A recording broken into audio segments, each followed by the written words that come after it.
What is கர்மா? கர்மானா என்ன? நம்ம இந்த வார்த்தையை அடிக்கடி கேட்டிருப்போம். நம்ம லைஃப்ல நம்ம எப்படி இருக்கணுன்றதை டிசைட் பண்றதே கர்மா தான். நம்ம நல்லது செஞ்சா நமக்கு நல்லது நடக்கும்.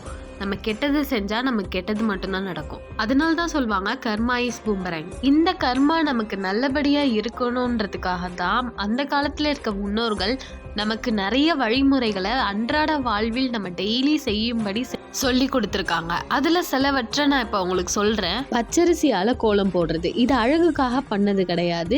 அந்த காலத்துல எறும்புகள்லாம் சாப்பிடணுன்றதுக்காக பண்ண ஒரு விஷயம். அது மாதிரி டெய்லி நம்ம சாமிக்கு படைச்சிட்டு ஒரு உருண்டை சாப்பாடு எடுத்துட்டு போய் காக்காக்கு கூப்பிட்டு வைப்போம். அது எதற்குனா பறவைகள் வந்து அதை சாப்பிடணுன்றதுக்காக அந்த காலத்துல செய்தது. இந்த மாதிரி மாடுகளுக்கும் அகத்துக்கீரை கொடுக்க சொல்லுவாங்க.